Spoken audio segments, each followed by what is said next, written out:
안녕하세요. 저는 귀여운 손주가 태어날 날만 기다리고 있는 할머니입니다. 살면서 자식 농사만큼 중요한 건 없다고 하잖아요. 저와 남편은 불과 몇 년 전까지만 해도 자식 농사 망했다고 좌절감에 빠져 있었어요. 하지만 시들어 있던 꽃도 희망을 잃지 않고 진심을 담아 키우면 언젠간 다시 예쁜 꽃을 피우듯 저희 자식들도 뒤늦게나마 저희의 진심을 알아주기 시작하더라고요. 저와 자식 간에 있었던 일을 이야기하리라고는 생각을 해본 적이 없었던데, 그래도 제 이야기를 통해 누군가에겐 힘이 되었으면 하는 마음에 사연을 보내게 되었습니다. 제게는 티 없이 맑고 순수하며 가족밖에 모르는 바보 같은 남편이 있어요. 저와 남편은 장인센터에 봉사로 갔다가 우연히 만나 남들과 똑같이 연애를 하고 결혼했어요. 겉모습과 하는 행동을 보면 다른 사람들과 별반 다를 게 없지만 딱 하나 보통 사람들과 다른 점이 있었죠. 그건 바로 남편의 어눌한 말투인데요. 저희 남편은 약간의 언어장애가 있지만 소통하는 데에는 전혀 문제가 없었어요.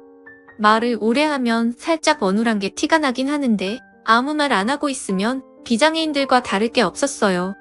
겉모습만 보면 비장애인과 구분이 안 가는 남편도 사회생활을 하며 많이 차별을 당했더라고요. 일을 못하는 것도 아니었는데 단지 말투가 살짝 어눌하다는 이유로 무시를 당했었어요. 그래서 누구보다 장애인의 아픔을 잘 이해하고 봉사를 하면서 자신보다 더 몸이 불편한 장애인들을 돌봐줬어요.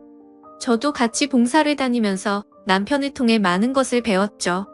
몸이 조금 불편하다는 것뿐이지 장애인도 곧 같은 사람인데 감정이 없는 게 아닐 거잖아요. 저희처럼 맛있다, 이쁘다, 좋다, 슬프다 이런 감정들을 다 느낄 거 아니에요. 가끔 장애인을 바라보는 사람들의 시선이 장애인은 우리랑 달리 감정 같은 건 전혀 못 느끼는 사람으로 보는 것 같다는 생각이 종종 들었어요.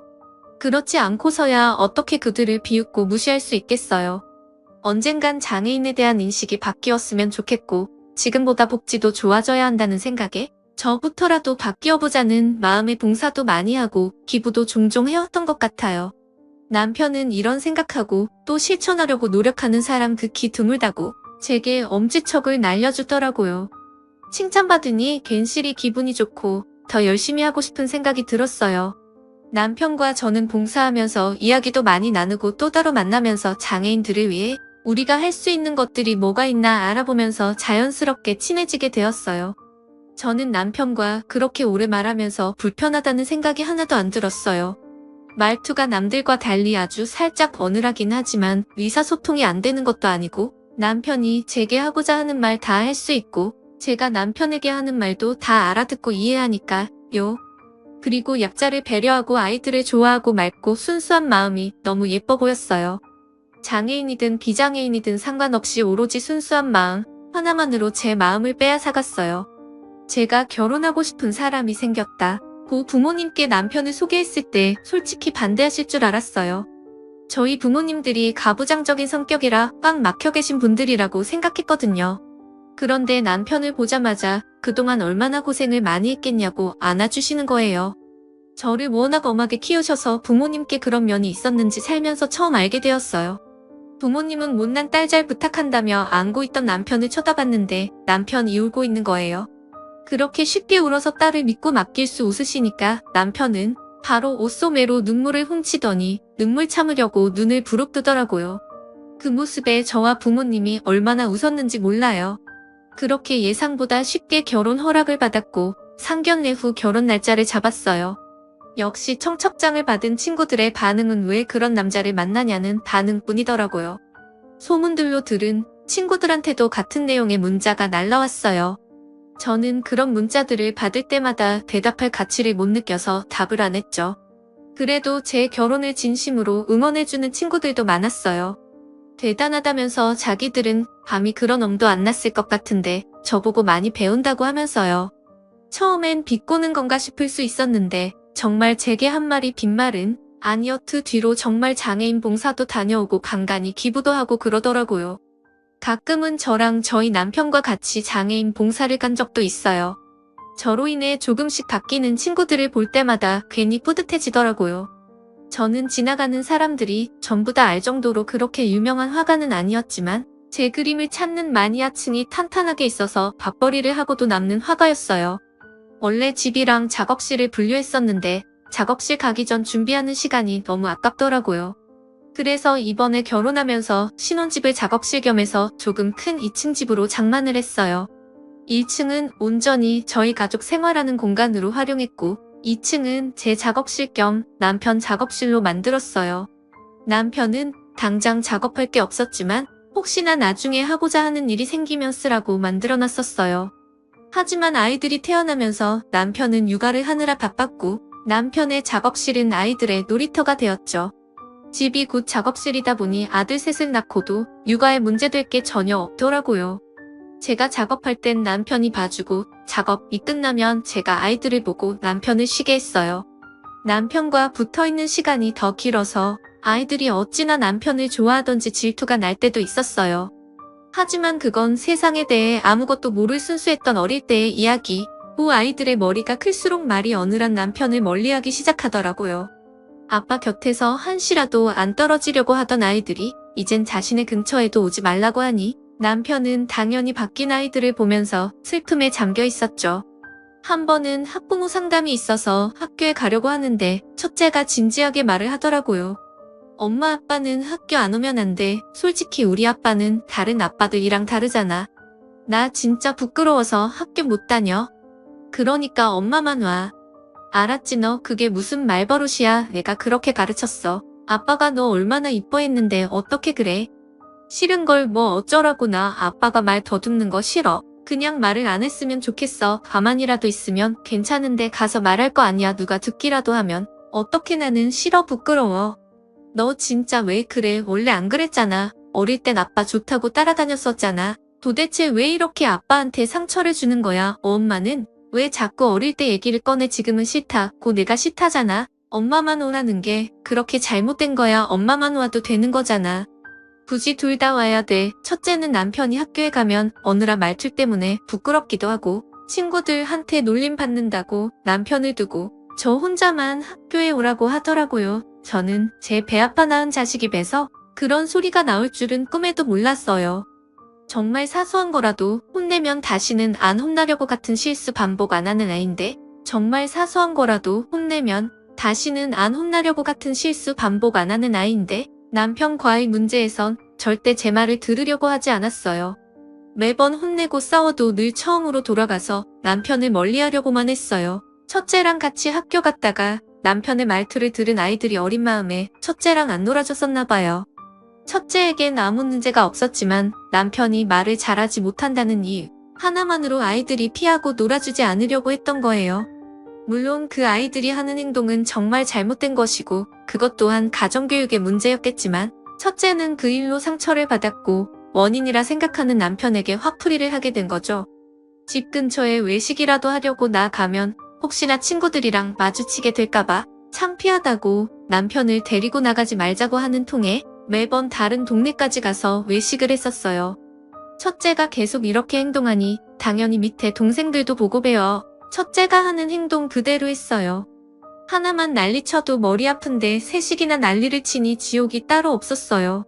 그래도 눈치껏 가부장적인 저희 부모님 앞에서는 한마디도 안 하고 있더라고요. 이전 부모님께서 장손이라고 첫째를 마냥 이뻐하셨었는데 전에 한번 남편한테 하는 행동을 보고 처음으로 첫째에게 정색하시면서 호되게 혼낸 적이 있으셨거든요. 저도 똑같이 혼을 냈었는데 풍기는 아우라가 달랐는지 그 뒤로는 외가 집에 간다고 하면 남편한테 찍소리도 못하고 구석에서 자기들끼리 놀고 있더라고요. 저는 그래도 아직 아이들이 어려서 멋모르고 사춘기니까 성인이 되어 철들면 바뀔 줄 알았어요. 하지만 제가 아이들을 과대평가했었는지 성인이 된 후에는 철이 들긴커녕 오히려 자기들 다 껐다고 남편에게 막대하는 게 더 심해지는 거예요. 이제 부모 도움 없이 혼자서 할 수 있는 것들이 많아지니 남편은 더 이상 필요 없다고 느껴진 거겠죠. 자식들 결혼시킬 때도 정말 많이 싸우고 남편과 저는 자식들에게 실망감을 느꼈어요. 상견례하면서 아버지를 부르지 말자는 게 말이 되나요? 첫째는 아버지 바빠서 못 온다고 대충 말해놓을 테니 아예 오지 말라고 하고 둘째는 남편과 똑 닮은 작은 아버지를 제 옆에 앉히겠다고 하는 거예요. 그나마 형들보다 양반이었던 셋째는 아버지 오시긴 하는데 원래 무뚝뚝해서 말이 없는 편이라고 했으니 짧게만 대답하라고 길게 대답하면 들킨다고 신신당부를 하더라고요. 자식들 결혼시키면서 저희가 이렇게 심적으로 힘들고 상처받게 될 줄은 몰랐어요. 그 상황에도 남편은 허우면서 바보같이 자식들이 하자는 대로 해주자고 하는 거예요. 괜히 자신이 고집 부려서 상견례 갔다가 결혼 못하게 되면 그 원망 누가 다 듣겠냐고 하면서요. 상견례만 잘 넘어가면 어차피 마주칠 일 많이 없어서 결혼식 날 부모님 석에는 앉혀드린다고 하니 자신은 결혼식장에 가서 자식들 결혼하는 모습을 보는 것만으로도 감사하다고 하더라고요. 그렇게 저희는 이런저런 많은 일을 겪고 우여곡절 끝에 마지막 남은 막내의 결혼까지 무사히 마쳤다는 표현이 맞는 건지 모르겠지만 아무런 탈 없이 잘 끝마쳤어요. 자식들 결혼을 다 마치고 모든 게 끝났다고 생각했어요. 며느리들도 저희 남편이 말이 어눌하다는 걸 알고 결혼을 한 것이었거든요. 그래서 이제는 조금 편하게 살 수 있지 않을까 했어요.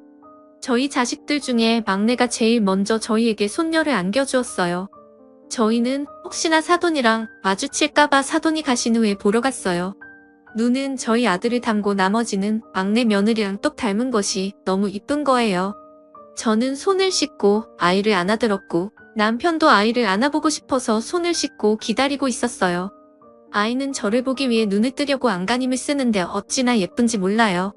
그렇게 제가 몇 분 정도 안고 있다가 남편에게 아이를 넘겨주려고 하는데 물을 떠오던 막내 아들이 그 모습을 보고 물을 내려놓더니 기겁하면서 달려오더라고요.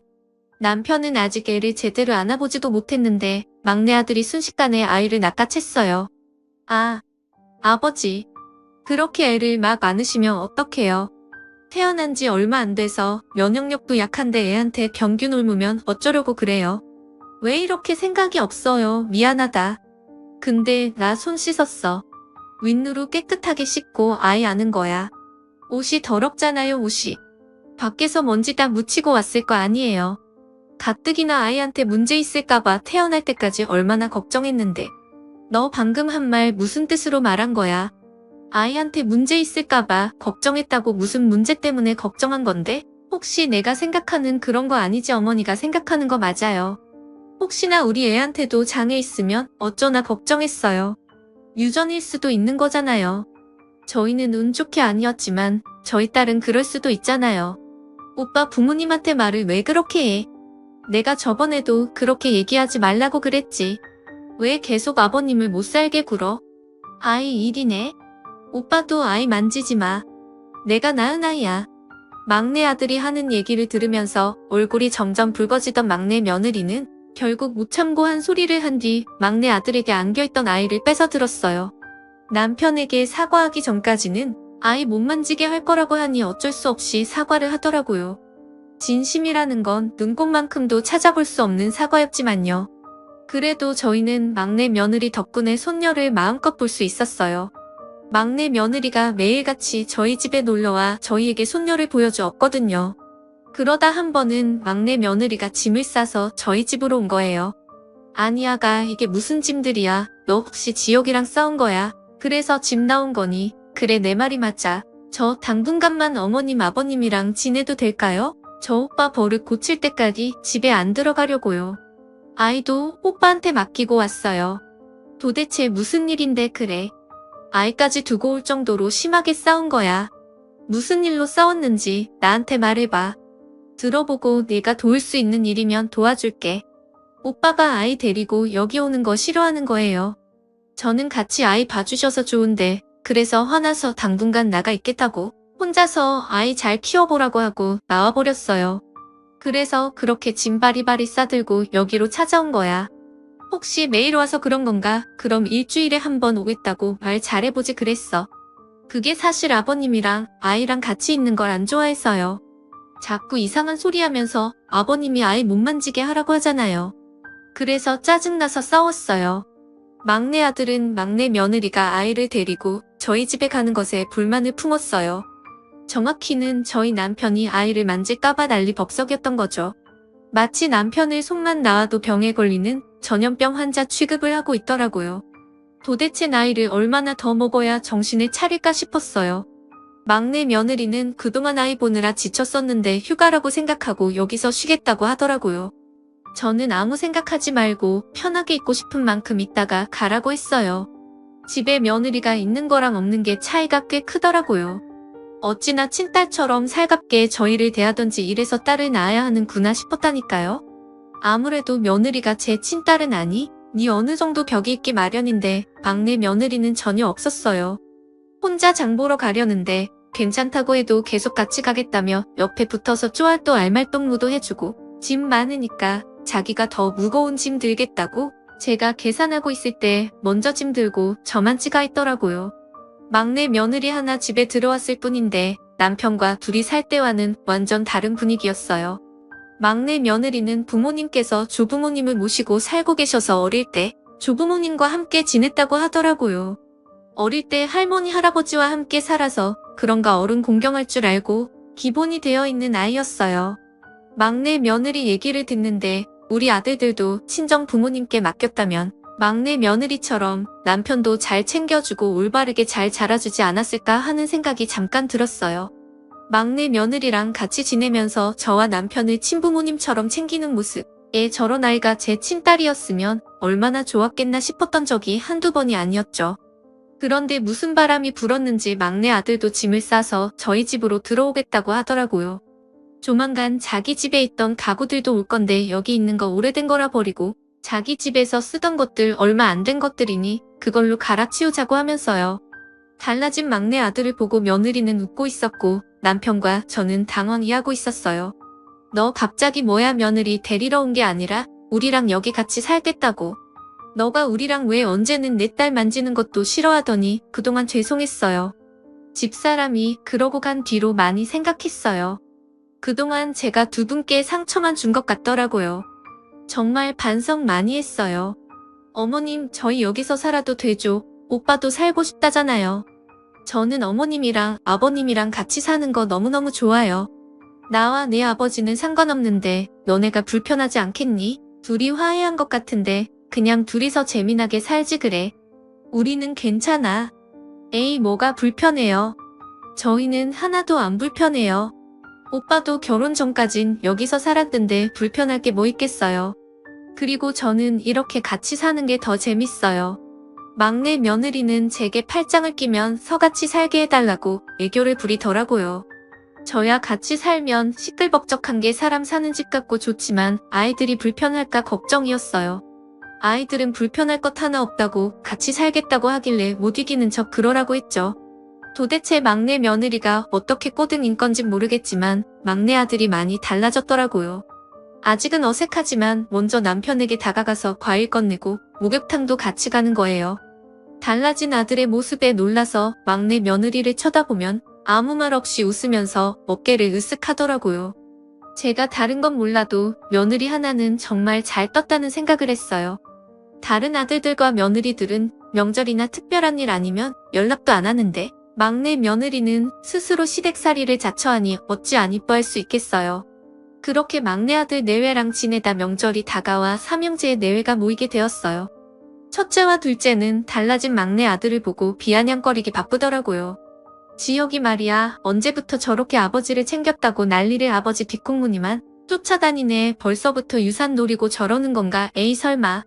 근데 아버지 유산이랄 게 있나? 어머니 유산이면 몰라도 지혁이 아예 집도 정리하고 여기서 산다며 진짜 아버지 우리 몰래 숨겨놓은 재산 있는 거 아니야? 그렇지 않고서야 저렇게 챙길 필요가 있어. 같이 아버지 무시할 땐 언제고 이제 와서 왜 저래 이놈들아. 제발 철 좀 들어라. 너넨 언제 철들 요고 이러냐. 형이라는 놈들이 동생 욕을 해서 쓰겠어.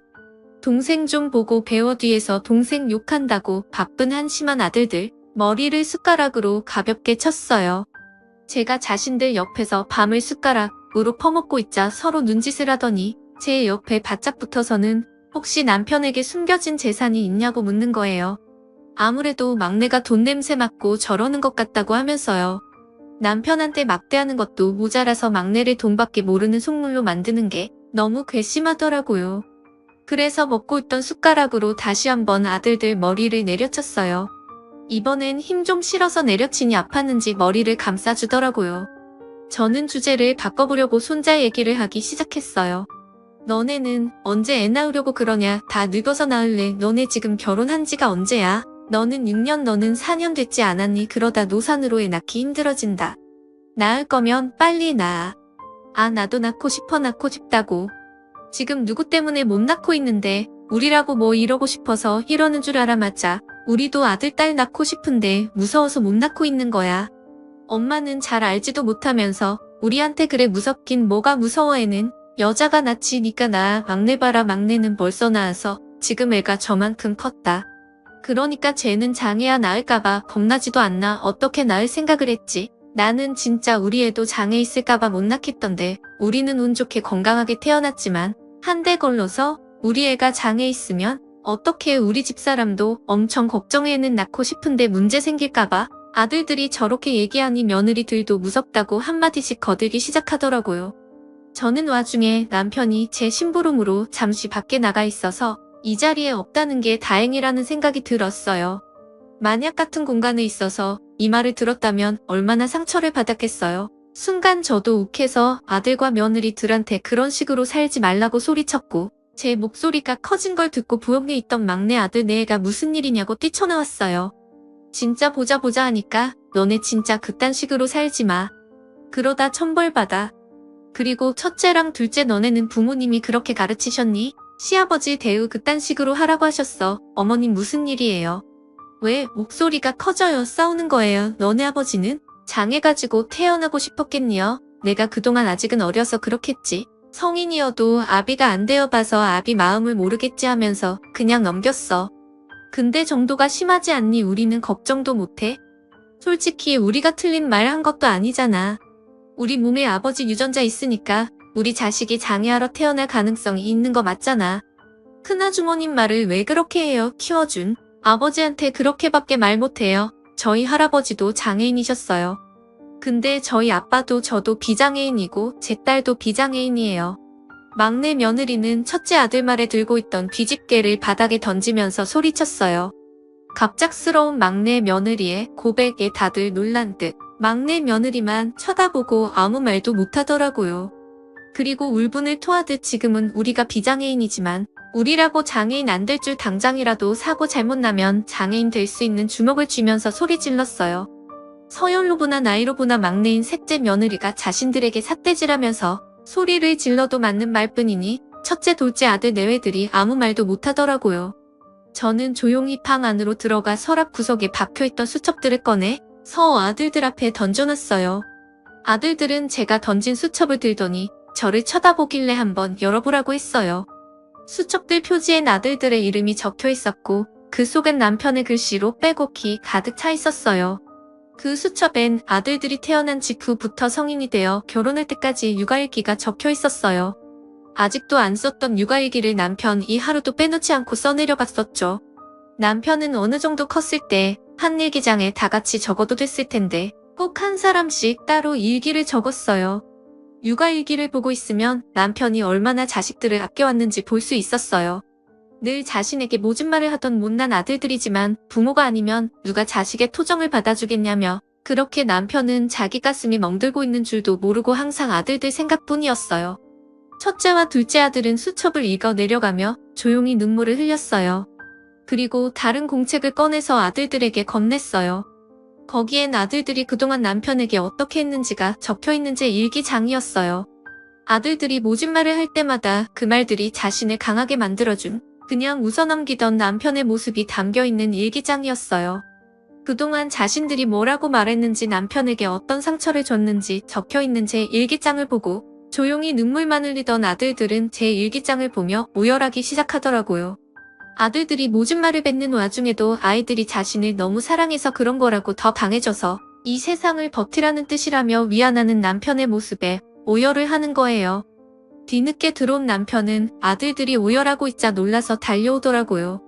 왜 우냐면서 무슨 일이냐고 제게 묻다가 바닥에 널브러진 수첩들을 쳐다봤어요. 아니, 애들 왜 울고 있어? 무슨 일이 있었어? 이 수첩 내 수첩 아니야. 이게 왜 여기 나와 있어? 아버지 죄송해요. 그동안 정말 죄송했어요. 철없던 저희를 용서해주세요. 저희는 아버지 마음도 모르고 정말 죄송해요. 저희는 지금까지 가슴에 대못 박는 말만 했는데 아버지는 한 번도 저희 원망 안 하시고 정말 죄송해요. 아버지, 저희가 잘못했어요. 용서해주세요. 용서할 게 뭐 있어. 너희들 내 자식들인데 나는 너희들 미워했던 적 단 한 번도 없었어. 그러니까 너네는 용서 구할 일 없었던 거야.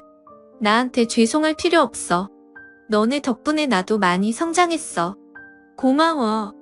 오히려 자신을 성장시켜줘서 고맙다는 남편의 말에 아들들은 대성통곡을 했어요. 남편은 미소 짓더니 괜찮다고 울고 싶을 땐 울라고 하면서 울고 싶을 땐 울라고 하면서 우는 아들들을 안아줬어요. 며느리들도 눈치를 보다가 머뭇거리면서 남편에게 죄송하다고 하더라고요. 결국 며느리들도 눈물을 흘리고 저희 집은 명절 음식 만들다 울음바다가 되었어요. 명절이 지나고 평소에 한 번도 연락 안 왔던 아들들에게 하루에 2번씩 전화가 오더라고요. 오전엔 아침은 먹었는지, 오늘 뭐 할 건지, 저녁엔 저녁은 먹었는지, 오늘 뭐 했는지 이렇게 2번씩 꼬박꼬박 저희 안부를 묻곤 했어요. 아들이 전화 오면 뒤엔 며느리들한테 안부 전화가 왔어요. 그리고 얼마 지나지 않아서 첫째 며느리가 임신을 했더라고요. 둘째 며느리도 임신하려고 열심히 준비하고 있다고 하고요. 요즘은 아들과 며느리가 효도 대결이라도 하는 듯 번갈아가며 전화가 오고 있어요. 확실히 예전보다 저희 집 방문하는 횟수가 많아졌고요. 남편과 제가 20년 넘게 기다려온 행복이 이렇게 찾아오네요. 오랜 시간이 걸렸지만 오래 걸린 만큼 저희의 행복도 길게 갔으면 좋겠어요. 저와 남편은 요즘 장손 맞을 준비하느라 바빠요. 아직 태어나려면 2달 정도 남았지만 첫째 며느리가 저와 남편을 데리고 아기용품 사러 다니느라 바쁘네요. 저희를 이렇게 잘 챙겨주는 모습을 보니 아들들과 며느리들에게 너무 고마워요. 제 긴 이야기는 여기서 끝내보려고 합니다. 감사합니다.